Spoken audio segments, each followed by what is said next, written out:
Hey,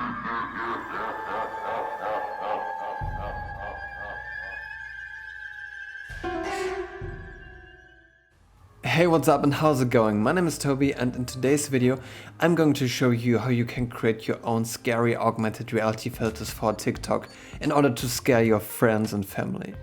So as always, we're going to use the Effect House by TikTok, and if you've downloaded this and logged in with your TikTok account, you can just start the app, and this will take a few seconds, and then you will have this splash screen here. Then you will choose create a new project, and after another few seconds we're here in a completely new scene. So one of the first things we're gonna do in our preview window here, which can be toggled on at this icon here, we just want to have an idle face in order to see what we're doing. And now we are going to start to add a few effects. So let's begin by clicking add object and then face effects, and we want to add a face a face mask. So this will basically overlay the face with a texture. Next up, we're going to go to the Asset Studio, which by the way is in Effect House 3.3.2.75, quite new.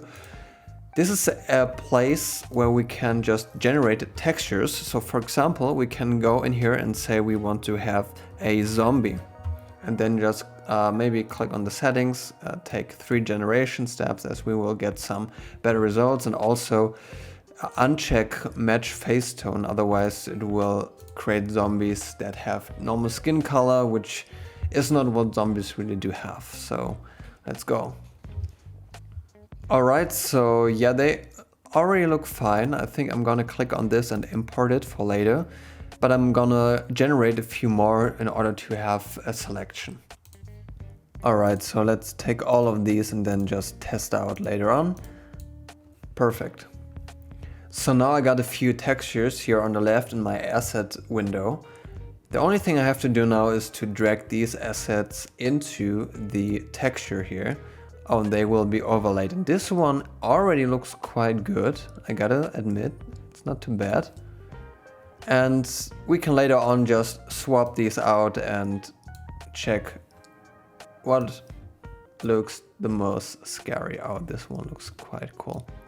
Alright, so next up we're gonna add another object. In our face effects we wanna add a face stretch, because zombie faces, we all know, they look a bit different than normal human faces. They look more scarier, because zombies, they don't feel any pain. They will just run into a wall or anything with their head. And so maybe, oh yeah, it can be a bit more like a skull. Zombies don't eat so much, so they will also be quite thin in their faces, like that maybe. So as you can see, this face stretch effect basically allows you to kind of alter the appearance of the face of your character here, and to make it look more scary. I mean, you could potentially do anything with it, right? So have some creative ideas, and then also maybe do something with the eyes. Oh yeah, this looks a bit scarier maybe. Okay, I think that looks quite nice. We can also increase or decrease the intensity here on the right side to make the face even thinner or thicker or whatever we want to do. Alright, so next up, let's add another object, namely a eye color, because we all know that zombies, they have some kind of dead eyes. So let's change that color maybe to white, or yeah, for this one white would be cool. Maybe like to a bit reddish, that would also look nice. Or like light red or something. Yeah, that would be cool. And then we can also, for example, increase or decrease the opacity and change the eye reflection. I think that looks quite nice. Awesome. Alright, so next up we can do some post-processing by going to the asset library and importing the color strobe effect. This one is really scary. Yeah, perfect. And then we can go to the color strobe material and change the color to something, this is the wrong one, this one, and change the color to something like red, because red is, you know, the color of blood. This is what zombies will eat and drink and stuff like that. So this already looks a lot scarier, but we can also go ahead and add a post effect that's called distortion, like that.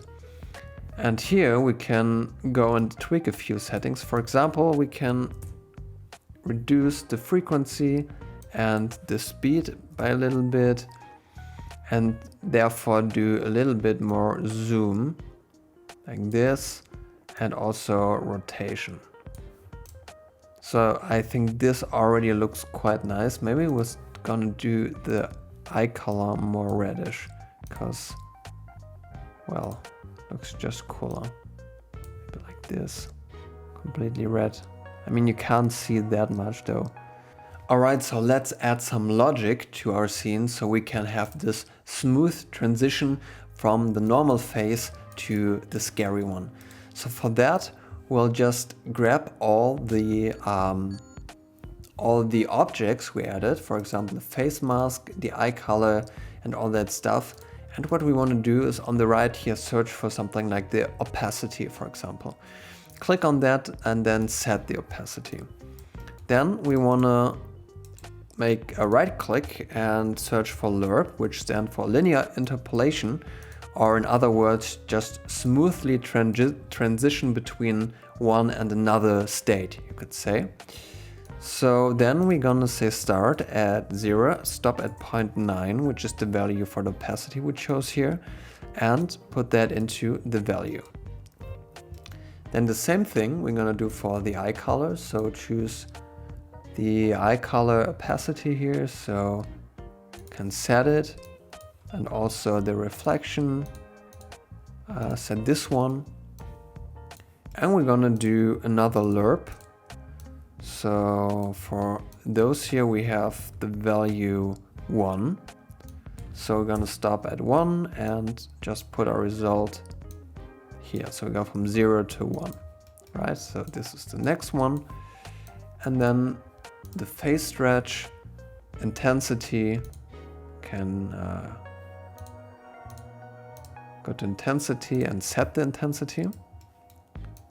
So here another lerp until 75 now, from 0 to 75. Click in here. And finally the color strobe effect. I'm not so sure about this one. So what we could potentially do is just turn this on and off. So if we turn this off, yeah, okay, we can just go here and choose the whole object,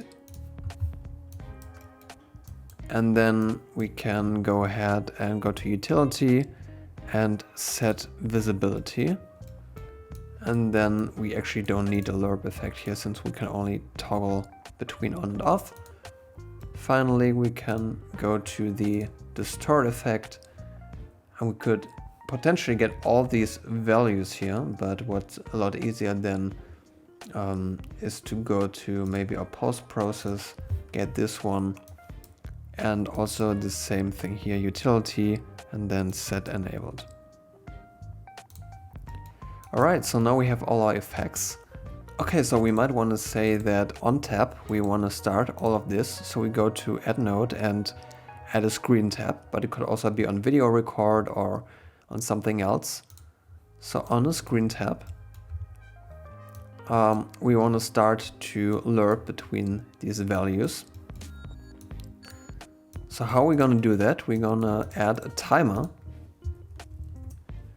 and if we tap the screen, then basically the duration,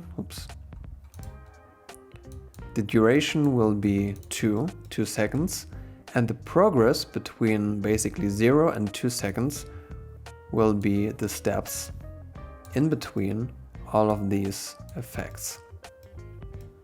And if the timer starts, we will also begin with our effects here. to set them visible. So just connect those.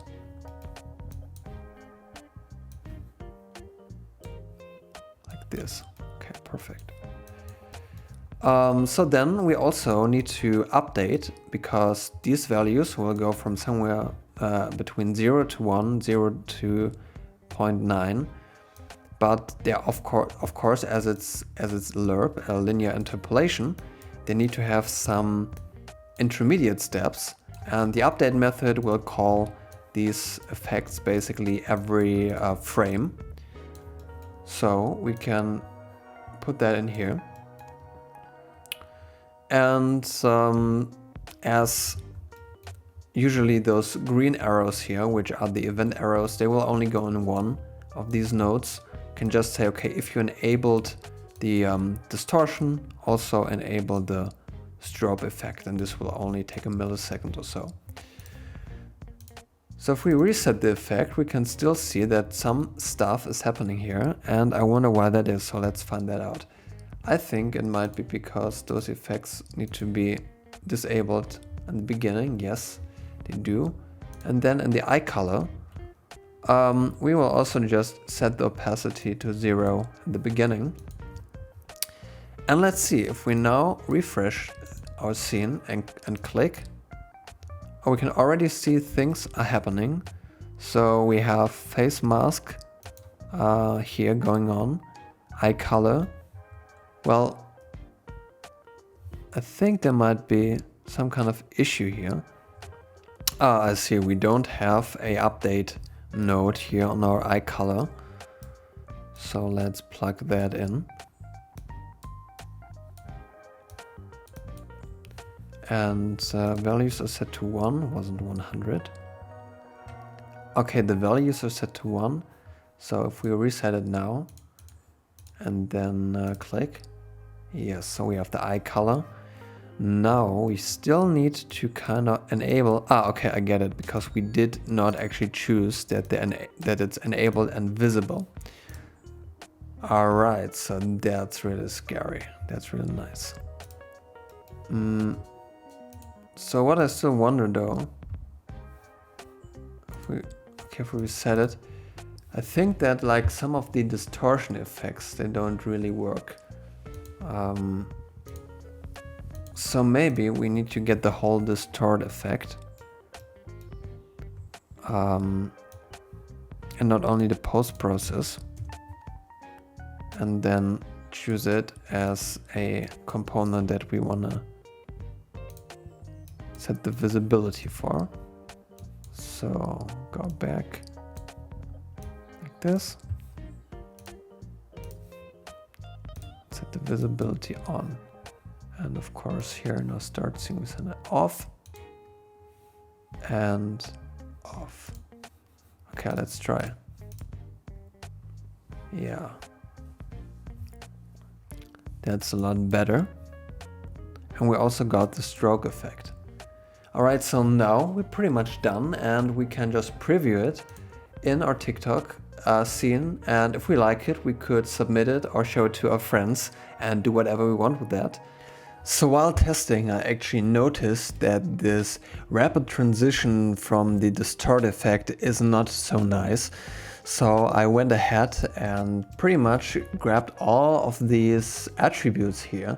Set get barrel power, for example, and I got them here.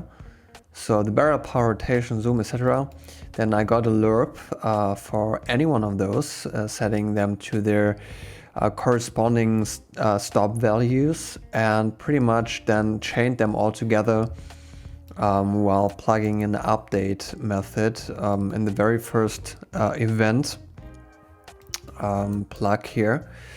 And finally, I actually set from the screen tab a second timer that would just go down into all these lerp methods, basically taking the progress as the step value, and then starting the second timer to do the other effects we just created. So now if we will start it, then we will very slowly get into this effect and have this kind of nice transition there. I also found that for this color strobe material here that we use for our post effects, the speed was way too high, and also the blend mode, changing the blend mode could actually yield some pretty nice results. So I set it to color burn, and now take a look at this. This looks really damn scary now. So that's it for this tutorial. Thanks a lot for watching, and see you next time.